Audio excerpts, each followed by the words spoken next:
Good morning, ladies and gentlemen. Welcome to my channel. We are discussing the Mahadasha concepts of Vedic astrology. Now we come after the Ketu to the Venus Mahadasha, which is for the maximum span of 20 years. This is the longest standing Mahadasha, and it typically comes for certain moon nakshatras in the prime of their life. For example, for Ashwini, Magha and Moola, the Ketu ruled nakshatras, Venus runs strongly in the 20s. For Ashlesha, Jyeshtha and Revati, the Mercury ruled nakshatras, Venus often starts in the mid-teens to 20s. For Pushya, Anuradha and Uttara Bhadrapada nakshatra born people, Saturn ruled ones, Venus usually starts around 24 and goes to 43. That's the peak. The Saturn ruled nakshatras get it while they are in the peak of their career, so to speak, isn't it? So, what about Venus Mahadasha? First of all, when you start running the Venus Mahadasha, see which house Venus is placed in. That will activate. All the aspects of that house will activate. That's the basic rule. Whichever planet or point Venus is looking at, that will activate. The Rahu-Ketu or Jupiter 5th, 9th aspects and directly conjunctions will aspect it. That will also affect it.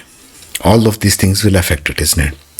And so will the Venus ruled nakshatras themselves, like Bharani, like Purva Falguni, like Purva Ashada, but in different ways.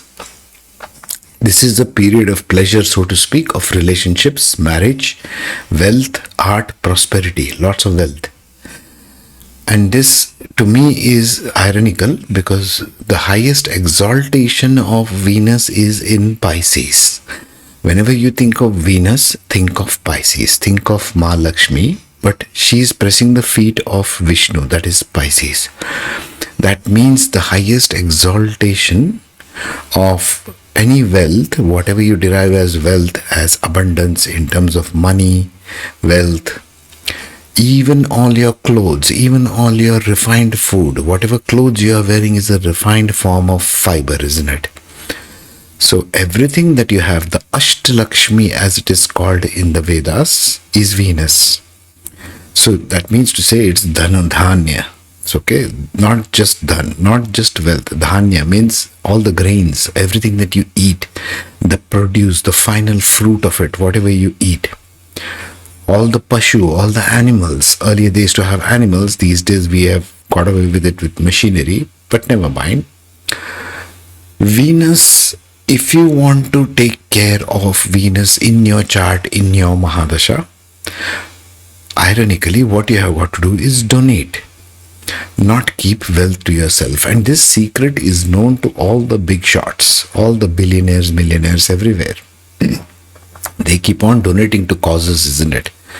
And specifically for all those, if you want to be specific about Venus itself, it is the young virgin girls, it's the Kumaris, okay?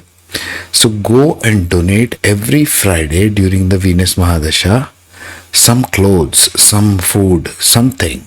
Stationery, anything, just donate to the cause of young orphanage girls. There are plenty of them. You can go and donate some, whatever you can. It doesn't have to be a large amount or a small amount, whatever you can. This is the kind of remedy at least I recommend. I do not recommend jewelry or going and breaking 20 coconuts in some 50 temples. That is kind of ridiculous. Take care of humanity first. Don't put on jewelry, don't go on doing 101 pujas in your house. That's a very narrow concept of Vedanga. Jyotish is a form of Vedanga. Okay? You got to respect the actual science and not make it into some bent, warped kind of situation. Okay?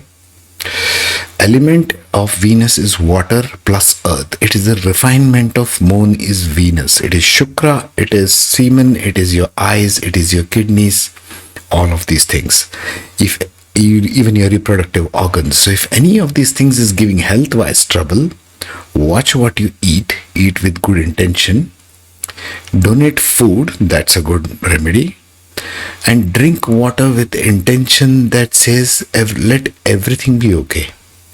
Wish well for everyone. Venus does not like to keep things as grudges. And the irony of this is all the Venus nakshatras, for example, Bharani, Purva Falguni and Purva Ashada, tend to hold grudges. Don't hold grudges. It'll affect your kidneys. It'll affect your reproductive organs.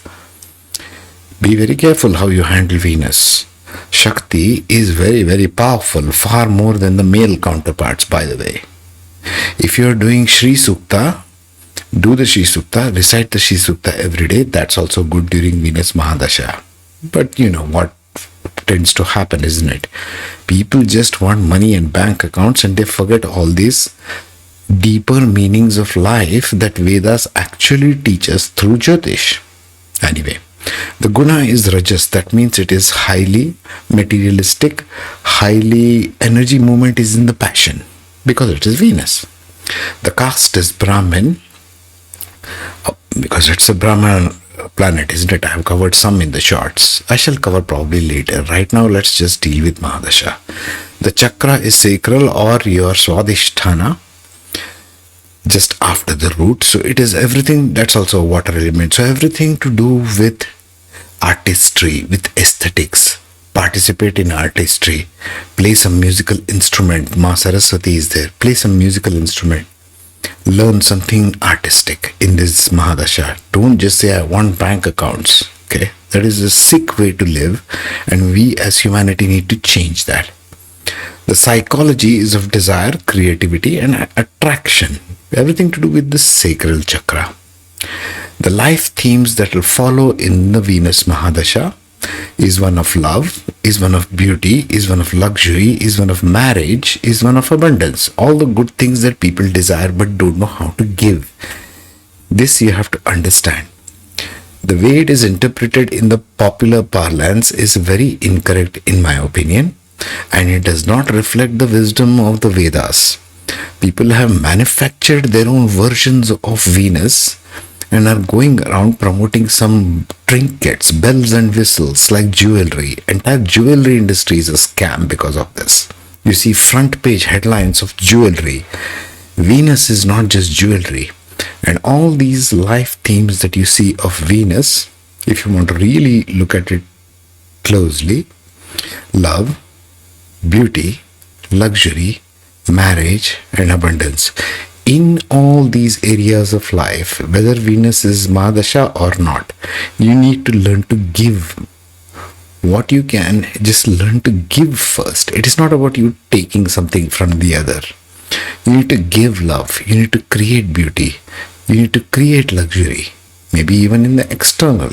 Maybe even in the collective. In marriage, you need to give to the partner, not take from it. Not what this person can give me. What I can be contribution to this partner. That's what Venus is asking. What you are doing with your ego and your vanity is a different thing. Vanity is a downside of Venus, by the way. If you get vain, if you start thinking in terms of entitlement, your Venus gets damaged in your chart, period. Abundance, again, like I said, you need to give. And because it is, if you are especially in Venus Mahadasha, learn to give to young Kanya, to orphanages which takes care of young girls. That will be the best. You can also give into temples, Devi temples, or any kind of Devi temples, Bhairavi, Bhavani. There's so many Devi temples. The feminine Shakti is Venus. The Antardashas are about 4-year periods because Venus is the longest of them all. It's a 20-year period, isn't it? So Venus Mahadasha teaches you to experience the world fully but not drown in it and learn to give.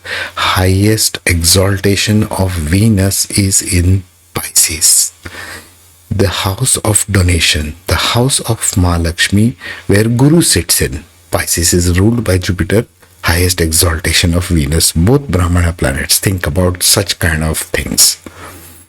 Not just your bank balance, however big it is, or whatever little portfolio you have going on. Stop being so narrow-minded, okay?